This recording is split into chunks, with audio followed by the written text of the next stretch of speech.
He heard the organist play and he launched into a rather deep, "The Lord is here," at which point the organist looked a little abruptly at him and surprised because he hadn't played a note. And my father had taken his cue from the foghorn of a ship coming into the harbour.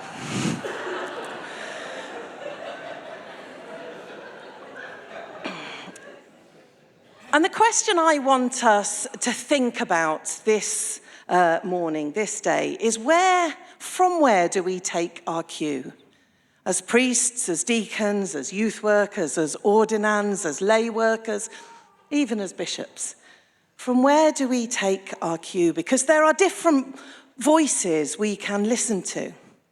As we've seen, there is the voice that tells us that the church is in decline. There is the voice that tells us that we are no longer a Christian country, whatever that means. There's a voice that tells us that there's a rise of people who are interested in spirituality, and that might pique our interest, and we might be interested in that. I'm not as fancy as Krish to do surveys on the hoof, but here's one that I found that was produced in the Times last year, where a survey was done amongst 1,000 clergy in the Church of England. And when they were asked whether they thought, would your church still be holding regular services in 10 years' time? 64.8% thought that was likely or very likely. 20.5% thought it would be unlikely. 76% of clergy predicted that church membership on a Sunday would continue to decline, and only 1.5% said they thought church attendance would increase. I'm guessing they were from Guildford Diocese, judging by what I've heard this morning.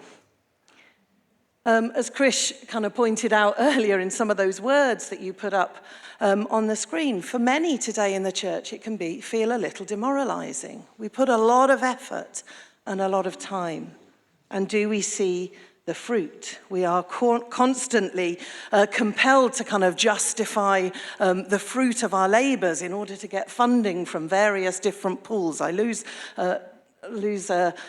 track of where all the different pots of money are and how we have to apply for them. That's certainly now true in theological education as well, to prove that what you're doing is really worthwhile. And that can be tough.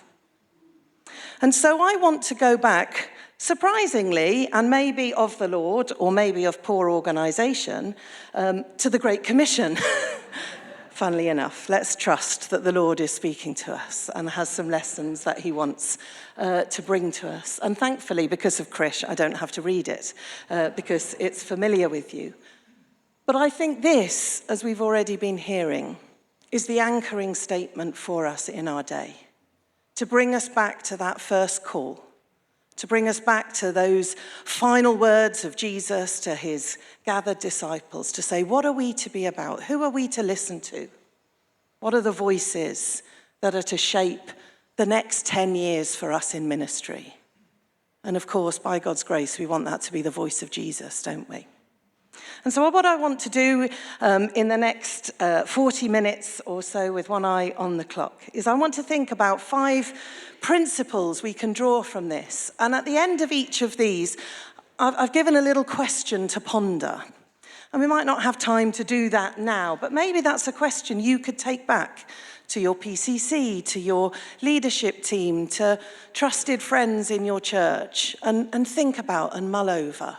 To help us think, how do we live out this calling collectively as a diocese, as individuals, whether you're in a rural context, suburban, affluent or not, growing or declining, wherever you may be. What does it mean for us to live out this calling, to be missionary disciples?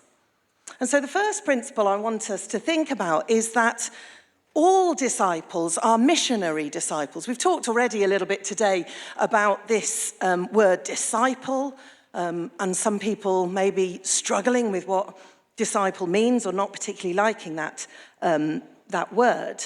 Well, I think that's even more the case when we come to the word mission. During the Christendom era, the period from the right up to the mid-4th century, right up to the mid-20th century, the church in the West held a dominant position in society. But as secularization has swept through our Western culture in the last 50, 60 years, we recognize we are no longer, as the census says, a Christian nation. That the Christian narrative is not common currency or ideology for people today. This was brought home to me last year when